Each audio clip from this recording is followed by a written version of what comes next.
श्रीकांत त्यागी के परिवार से मिलने नोएडा पहुंचे सभी 9 सपा नेताओं ने 30 अगस्त को अखिलेश यादव से मुलाकात की थी। यानी ये बात पूरी तरह से साफ थी कि सपा अध्यक्ष के निर्देश के बाद ही ये यहां पहुंचे थे।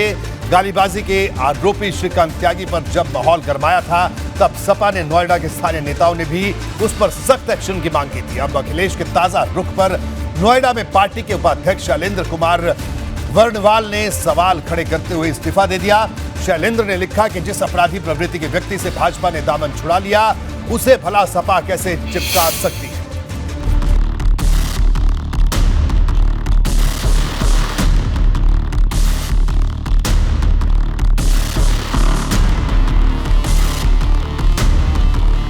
अखिलेश की टीम 9 गालीबाज श्रीकांत त्यागी के घर संवेदना का पुलिंदा लेकर पहुंची तो ये बात सपा के ही कुछ नेताओं को चुभ गई, जिसमें एक नाम नोएडा के पार्टी उपाध्यक्ष शैलेंद्र कुमार वर्णवाल का रहा।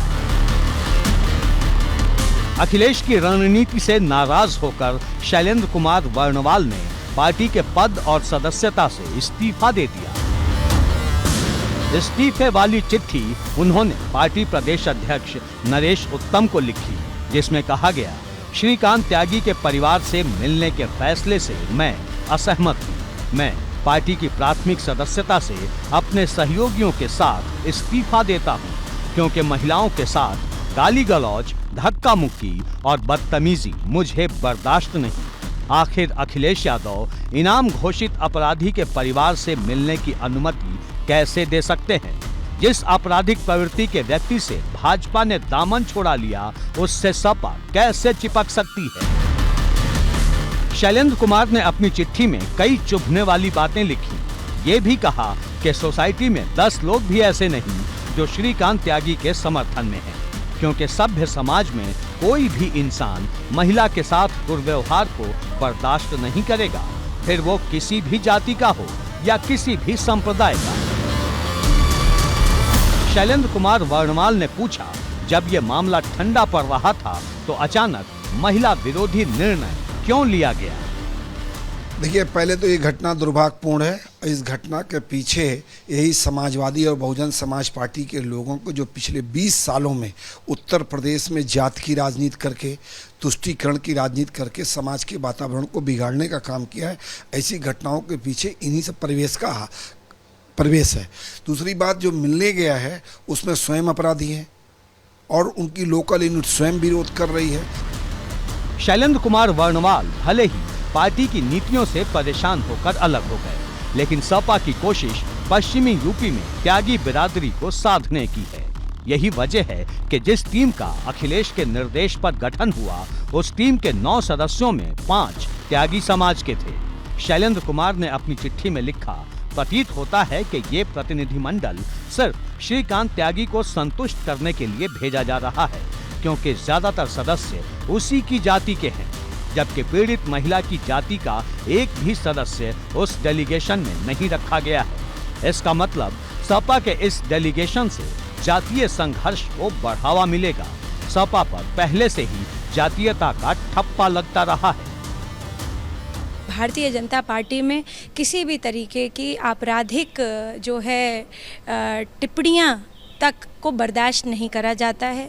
केंद्रीय नेतृत्व ने ये बहुत साफ तरीके से मैसेज देने का काम किया है कि अगर भारतीय जनता पार्टी का कोई भी कार्यकर्ता, कोई भी नेता, कोई भी उच्च स्तरीय नेता भी अगर किसी भी तरीके के आपराधिक मामलों में या बदज़बानी में पाया जाएगा, उसके खिलाफ सख्त कार्रवाई होगी। विरोधी कुछ भी कहें, लेकिन सपा की कोशिश सीधे तौर पर त्यागी समाज को साधने की है और इसके पीछे बेहद बारीक रणनीति है, क्योंकि सपा ने कभी भी श्रीकांत त्यागी की करतूत का समर्थन नहीं किया। सपा ने अनु त्यागी को प्रताड़ित करने का मुद्दा उठाया। ये मुद्दा राष्ट्रीय लोक दल भी पहले दिन से उठा रही है। मुद्दा इस बात को बनाया गया कि अनु त्यागी को हिरासत में क्यों रखा गया था। अनु त्यागी की प्रताड़ना को ही आधार बनाकर पश्चिमी यूपी में प्रदर्शन भी हुआ। अब जब शैलेंद्र कुमार वर्णवाल ने पार्टी के पद से इस्तीफा दे दिया है, तो इसके पीछे भी जातिगत वजह ही मानी जा रही है, क्योंकि शैलेंद्र कुमार वर्णवाल उसी समाज से आते हैं जिस समाज से वो महिला है जिसे श्रीकांत त्यागी ने गाली दी थी। एबीपी गंगा के लिए ब्यूरो रिपोर्ट।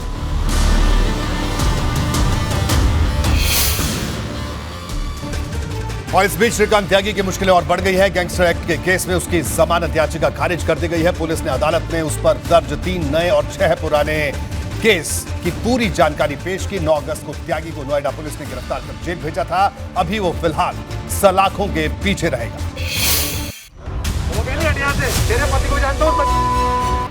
महिला को गाली देकर धौंस जमाने वाला श्रीकांत त्यागी पूरी तरह फंस गया है। आप सोच की लुगाई हो गया नहीं हट यहाँ से। तेरे पति को भी जानता हूँ बढ़िया, समझी? अगर लगाना पेड़ तो इलाज कर देना कहीं पर। तो कुछ ना कर पाएगी तो चले यहाँ से। आप तो बिल्कुल मत लगाना। ले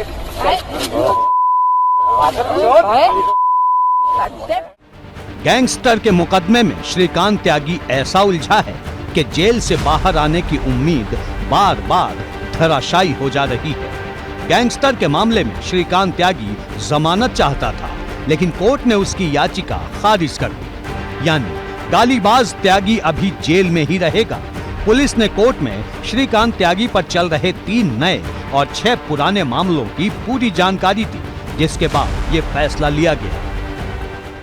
3 मुकदमे थे श्रीकांत त्यागी के विरुद्ध और उसके खिलाफ कुल 9 मुकदमों का आपराधिक इतिहास पुलिस के द्वारा प्रस्तुत किया गया माननीय न्यायालय में, और जिस पे विचार विमर्श और दोनों पक्षों की दलील सुनने के बाद माननीय न्यायालय द्वारा जमानत याचिका जो है वो खारिज कर दी गई है। कुछ दिन पहले जिला न्यायालय में सुनवाई के बाद श्रीकांत त्यागी को 3 मामलों में जमानत दी गई थी, लेकिन गैंगस्टर के केस में श्रीकांत बुरी तरह फंस गया है। वो बार बार जेल से निकलने की कोशिश कर रहा है, पर कोर्ट से उसे जमानत नहीं मिल रही। पहले भी गैंगस्टर एक्ट में गालीबाज त्यागी की जमानत याचिका खारिज हो चुकी है और इस बार फिर उसे बड़ा झटका लगा है।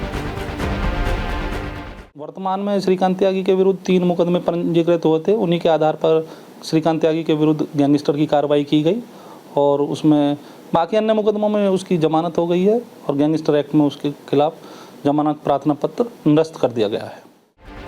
जिस दिन श्रीकांत त्यागी का गाली देने वाला वीडियो वायरल हुआ, तभी से उसकी कुंडली खंगालनी शुरू हो गई थी। कभी विधानसभा का फर्जी स्टिकर का मामला सामने आया तो कभी अवैध निर्माण का। अधिकतर मामलों में श्रीकांत त्यागी को राहत मिल गई, लेकिन गैंगस्टर एक्ट में उसे बचने का रास्ता नहीं मिल रहा। गालीबाज त्यागी 25 दिन से सलाखों के पीछे है। उसके साथी एक एक कर जेल से बाहर आ रहे हैं, लेकिन श्रीकांत त्यागी अभी भी जेल में बंद है। श्रीकांत त्यागी को लुक्सर जेल की विशेष सुरक्षा कक्ष के अंदर रखा गया है। एबीपी गंगा के लिए ब्यूरो रिपोर्ट।